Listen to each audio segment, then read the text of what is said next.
नमस्कार विद्यार्थी मित्रांनो, तुमच्या आवडत्या न्यू नॉलेज हब या यूट्यूब चॅनलमध्ये तुमचं सर्वांचं स्वागत। आज आपण 5वी नवोदयसाठी जे वेगवेगळे व्हिडिओ सुरू केलेले आहेत त्यामध्ये अंकगणित आहे नफा तोटा 9.2 यामधला आपण आज 30वा व्हिडिओ अंकगणिताचा तयार करत आहोत। चला तर पाहूयात मग नफा तोटावरील स्वाध्याय 9.2 मधलं पहिलं गणित आपल्याला दिसतंय। एक वस्तू 7,500 रुपयाला विकत घेतली आणि तीच वस्तू 8,400 रुपयांना विकली तर होणारा नफा किती। नफा तोटावरचं उदाहरण आहे, अतिशय सोपं उदाहरण आहे। बघा, नफा आणि तोटा काढत असताना आपल्याला खरेदी किंमत आणि विक्री किंमत माहित असणं महत्त्वाचं आहे। तर या गणितात तुम्हाला दिसते एक वस्तू त्यांनी 7,500 रुपयांना विकत घेतली म्हणजे ती झाली खरेदी किंमत। त्या वस्तूची काय झाली? खरेदी किंमत झाली 7,500 रुपये। आणि 8,400 रुपयांना ती विकली म्हणजे ती झाली त्या वस्तूची विक्री किंमत। काय झाली? विक्री किंमत। मग खरेदी किमतीपेक्षा विक्री किंमत निश्चितच जास्त आहे। 8,400 हे 7,500 पेक्षा जास्त आहे, म्हणजे काय होणार आहे? तर नफा होणार आहे। मग नफ्याचं सूत्र आपल्याला माहित आहे, नफा बरोबर विक्री किंमत वजा खरेदी किंमत। हे झालं नफा काढण्याचं सूत्र। अतिशय सोपं गणित। बघा, नफा बरोबर नफा काढायचा आहे आपल्याला। नफा किती विचारलाय, प्रश्नार्थक चिन्ह आहे। बघा, विक्री किंमत किती आहे? 8,400 रुपये वजा खरेदी किंमत किती आहे? 7,500 रुपये। आपल्याला ही वजाबाकी करायची आहे। इकडे करूया, 8,400 वजा 7,500। शून्यातून शून्य गेले शून्य, शून्यातून शून्य गेले शून्य, 4 मधून 5 जात नाही। इथं 7, 8च्या ऐवजी 7 केले, इथं 14 झाले। 14 मधून 5 गेले 9, 7 मधून 7 गेले 0। म्हणजे काय झालेले आहे? 900 रुपये नफा झालेला आहे। नफा बरोबर किती आलाय आपला?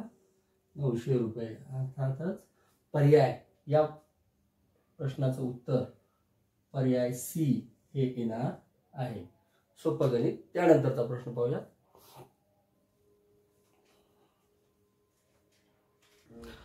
त्यानंतरचा प्रश्न स्वाध्याय 9.2 मधला।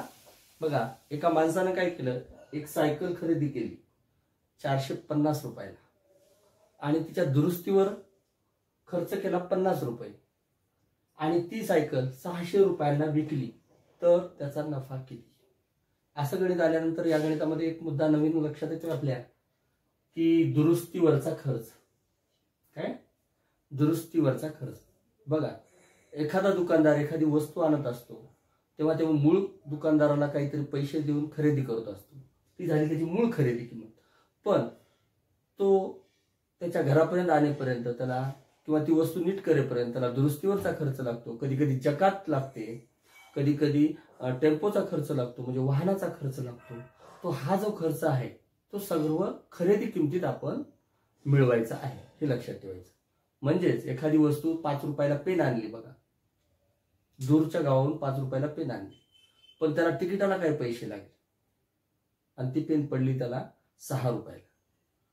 1 रुपया तिकिटाला खर्च लागला, मग ती पेन केवढ्याला पडली? त्याला 6 रुपयाला पडली। 6 रुपये ही त्याची खरेदी किंमत आहे आणि नंतर ती पेन त्याने 10 रुपयाला विकली तर नफा 5 रुपये झाला असं आपण म्हणू शकत नाही। तर नफा किती झाला? 4 रुपये झाला। कारण जकातीवरचा खर्च, आणण्याचा खर्च, दुरुस्तीचा खर्च या गणितात काय लक्षात ठेवायचं आपल्याला? तो खरेदी किमतीमध्ये मिळवायचा। बघा, एक जुनी सायकल 450 रुपयाला खरेदी केली, दुरुस्तीवर 50 रुपये खर्च केला, त्या सायकल दुरुस्त केली कारण ती विकायची होती आणि नंतर ती केवढ्याला विकली? 600 रुपयाला। म्हणजेच खरेदी किंमत बरोबर इथं खरेदी किंमत बरोबर मूळ किंमत आणि त्याच्यामध्ये अधिक दुरुस्तीचा खर्च, दुरुस्तीचा खर्च. मूळ किंमत किती आहे? 450 रुपयाची सायकल आहे, अधिक 50 रुपये हा दुरुस्तीला खर्च लावला. म्हणजेच केवढ्याला झाली? 450 आणि 50 500 रुपये. 500 रुपये काय झालं? खरेदी किंमत झाली. लक्षात ठेवायचं, खरेदी किंमत किती झाली? 500 रुपये. आता खरेदी किंमत कळाली आणि विक्री किंमत माहित आहे 600 रुपये. सायकल विकली त्यांनी 600 रुपयाला. म्हणजेच नफ्याच्या सूत्रात त्याला किमती मांडायचं काम. नफा बरोबर विक्री, विक्री 600, खरेदी किंमत 500 धरायची की 450? तर आता 500 धरायची. 600 मधून 500 गेले, 100 रुपयेच तुला काय झालेला आहे? नफा झालेला आहे. पर्याय बी हे या प्रश्नाचं उत्तर आपण नवोदयच्या परीक्षेमध्ये काळ्या वर्तुळानं रंगवणार आहोत. त्यानंतरचा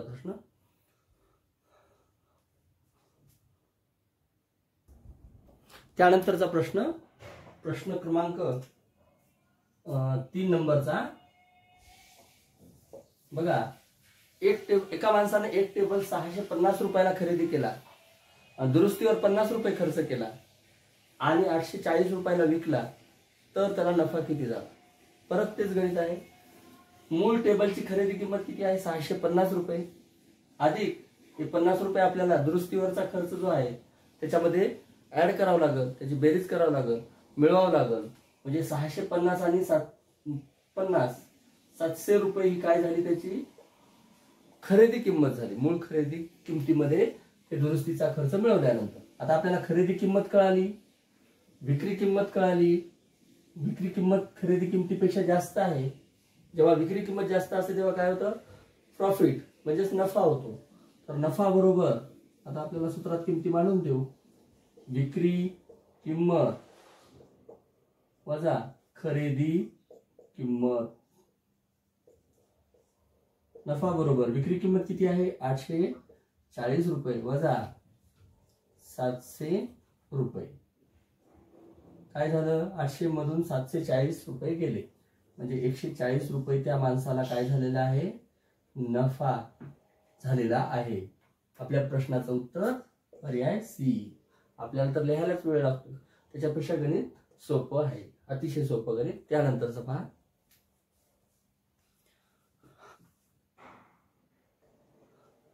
त्यानंतरचा प्रश्न क्रमांक 4 आपल्याला दिसतोय बघा. 4.25 लाख रुपयांना एक जुने घर विकत घेऊन 1.25 लाख रुपये खर्च करून ते दुरुस्त केले, तर ते 6 लाख रुपयांना विकले. या व्यवहारात झालेला नफा किती? पर्याय आहेत आपल्यासमोर. 1.5 लाख, 1 लाख, 2 लाख, 50,000. पाहूया गणित. अगोदर आपल्याला 4.25 लाख कसे असतात, 1.25 लाख रुपये कसे असतात आणि 6 लाख तर आपल्याला माहितच आहे. बघा 4.25 म्हणजे किती? 4,75,000 नाही. 4.25 लाख म्हणजे 3,75,000. बरोबर आहे, 3,75,000. 1.25 लाख म्हणजे 1,25,000. 1,25,000 लिहिले आपण. आणि हे 6 लाख.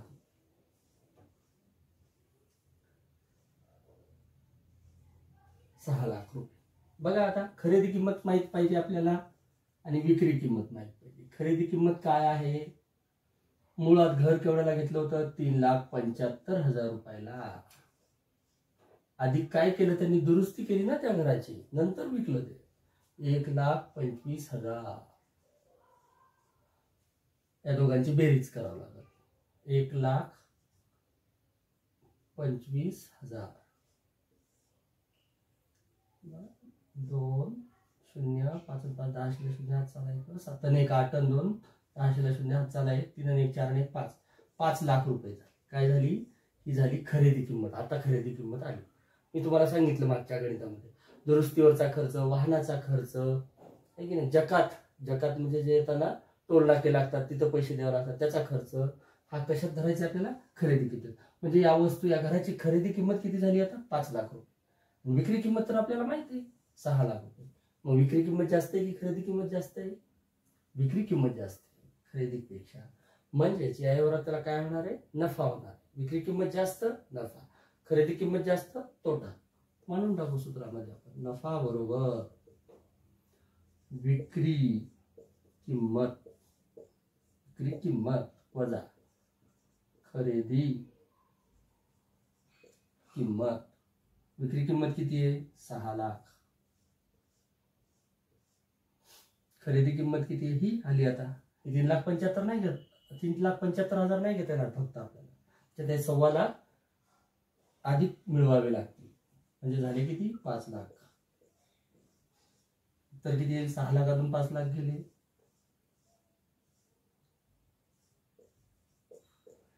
एक लाख रुपये हे आपल्या प्रश्नाचं उत्तर. पर्याय बी हे असणार आहे. त्यानंतरचा प्रश्न.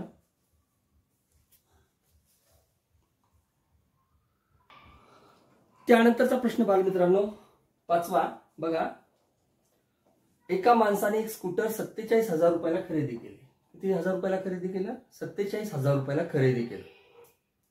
त्यानंतर तिच्या दुरुस्तीवर खर्च 3,000 रुपये केला. बघा, दुरुस्तीवर खर्च 3,000 रुपये केला आणि त्याने ती 52,000ला विकली.